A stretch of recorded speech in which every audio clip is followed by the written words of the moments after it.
What are some of the aspects for, and that's great, I'm glad you mentioned that, some of the aspects for our viewers, just some basic things that they need to be thinking about, some of the legal issues that they may not think about if they're not an employer, if they don't own a big company, if they work somewhere, if they're just at home relaxing right now, either retiring or on vacation. What are some of the things that they can think about on a practical side, Culley, to impact their life, either to be careful or otherwise, on legal issues they need to be thinking about? Sure. Well, there's a number of issues, Greg, that they need to be concerned with. If you're at home on your laptop, make sure that you've done some investigation and contacted some folks who have some of the software to protect you from outside hackers. And they can. There's so many companies out there who can help you in this area. But I would suggest a firewall or something along those lines. Right. They have them now that you can just get from Office Depot or one of the stores like that you can get. That I think is a good way to protect your home systems. Another important thing, especially for the folks here who may be retired or elderly, to remember that whenever you get something in the mail, a piece of information, if it has your Social Security number or any personal information that could identify you in any way, you need to make sure that you destroy that information before throwing it out. Because, in fact, there's a big case coming out of the state of Texas where some employees from Radio Shack dumped several boxes full of receipts into the garbage dump behind the store, and the state's investigators from the state's Attorney General office discovered this and discovered all the information that was just on these receipts. So you have to be very careful. Obviously, the customers there in that situation couldn't help that situation, but as an individual consumer of information, you need to make sure that you're discarding your information such that people who might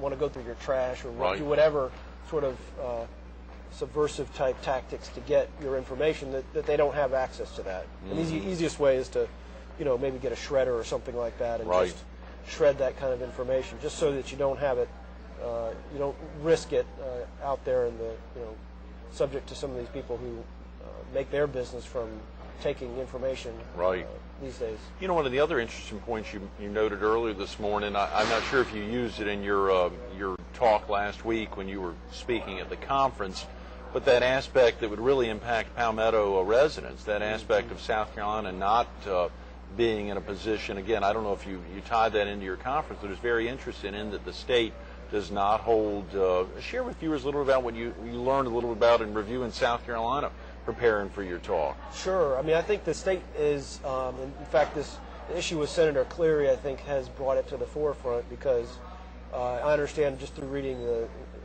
news publications that he is going to be introducing a bill in the Senate to deal with some of these issues. I think they have some legislation that has gone forward in various ways, but they don't have a comprehensive, like many states, a comprehensive set of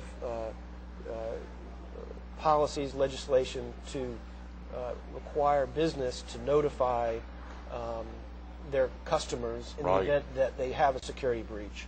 California was the first to have such legislation, and really 33 or 34 states now have adopted similar legislation. So almost everything. Is North Carolina one of those? North Carolina is one of them. They have a protection of both Social Security numbers, as well as you can freeze, in North Carolina, you can freeze your credit report such that, if you note that somebody has stolen your personal information, so that it doesn't impact your credit report. So, because that's one of the big issues that people have had. If somebody steals your personal information, and like in the case of Mrs. Cleary,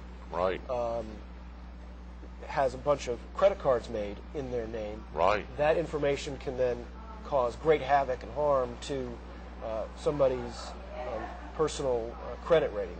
So, which, especially in this area, is of vital importance with folks who have been subject to various scams where people try to get their personal information to do just that. Oh, yeah, and even worse for Lisa Cleary, when she would call in to try to get them, to find out more about it, they wouldn't even give her access to her own stuff. Right. Because the person, the woman there, the young woman in that instance that had stolen her identity, was going even further and not giving her own access to stuff to try to cut the gal off. Right, right. It was terrible. Oh, it's terrible. It it's is. crazy. Once you're in that situation, it's got to be very frustrating. To know that this is going on. And from the business side, obviously you have to adhere to your policies. So those people were just adhering to their policies to say, we can't give out, personal information. I'm sorry, you say you're Mrs. Cleary, but we don't know that. Right. We have no way of verifying that. Right. So it's a very frustrating situation, and that's one of the things I think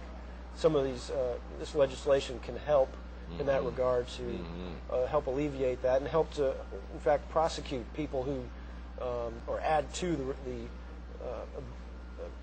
quiver full of arrows that a prosecutor has in dealing with some of these cyber crimes. Speaking of legislation, Culley, I thought it was fascinating reviewing your the little piece about you at the Womble, Carlyle, Sandridge, and Rice website, that you had spent some time with the Foreign Relations Committee in Washington and had been actively involved with them. Was that prior to going to law school or after going to law school and actually working on the Hill? Yeah, actually that was both is actually the answer. I worked in college. I worked up on Capitol Hill just as an intern. Right. And then went up there again in college and worked on the Foreign Relations Committee as a college intern. And then in law school went back and worked in the General Counsel's office for the Foreign Relations Committee. Tremendous. Which was fantastic.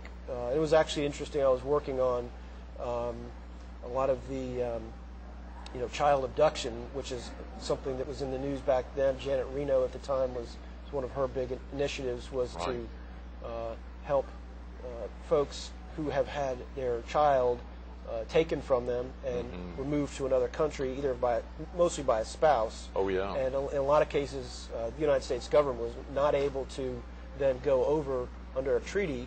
Typically, that's how it's done. Under a treaty that we would have with that government, our government agencies could coordinate with their police over there and hopefully get the child back. But in a lot of cases, we were discovering that we didn't have treaties in place with a number of countries that we had issues like this. A lot of the Middle East actually were the focus. So wow. So it was fascinating work. Yeah.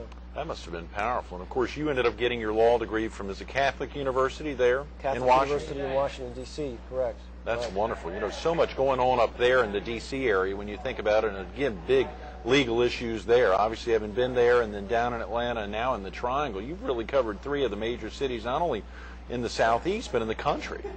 Yeah, well, they were all have wonderful things to offer. D.C., I love D.C. It was a wonderful place to work. Working on Capitol Hill was a fascinating experience, for sure. And then going to law school there was just as fascinating. Being able to see arguments in the U.S. Supreme Court. You went over there to hear some arguments. Wow. Right. Absolutely. Yeah. So I went over and saw some arguments before the court, and so it's just a fascinating, as a lawyer, a fascinating place. Great place to be, but great place to learn outside of the classroom. So. As you think about, for you leaving Bovis Lindley's, you could have found virtually any law firm in the Carolinas if you had a desire to get back to the Triangle. What was it about Womble, Carlyle, Sandridge, and Rice that really made it attractive to you, since you really could have picked, I guess, virtually anywhere you wanted to be? What made that law firm attractive to you when you were making a decision in returning back to the Triangle? Sure. Well, actually, knowing that I wanted to come back to North Carolina, I took a look at the law firms in North Carolina, and it quickly became apparent to me that Womble Carlyle is the largest firm in North Carolina. Right. One of the oldest firms, if not the oldest firm in North Carolina.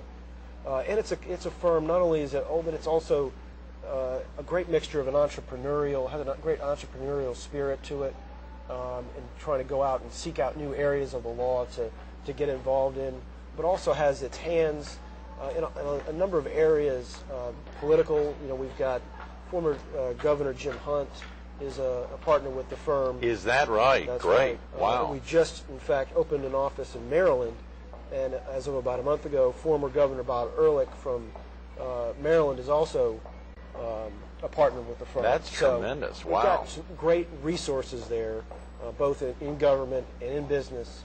And to me, that was just a perfect match with my interest in business and legal issues. It was just a perfect And your match. past experience with government. And my past experience with government. Exactly. Really opened some doors. We didn't have a chance to highlight, Culley, we're running out of time, but you also had some family down with you that came in. You've got some kids now? That's right. That's right. Well, I've got 2 boys, Will, who is about a year and a half almost, and Culley, who's 5.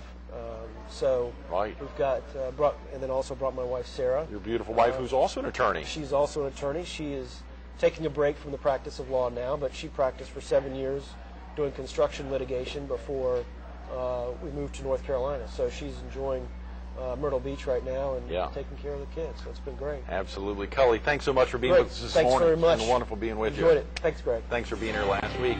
Stay tuned to more Carolina People with Culley Carson coming up next. Whether it's intellectual property, technology licensing, construction law, data, and other protection services, this firm can handle it, and it's reflected in the attorneys they send down here for a major conference like last week's Computer Security Conference here at the Holiday Inn West. It's so exciting to think about folks working on behalf of citizens, folks just like you and me, that are recognizing some of the real legal issues on the forefront of technology today. You can learn more about the firm and the exciting things they're doing all over the world at WCSR.com. That's www.wcsr.com. Take the time to check them out.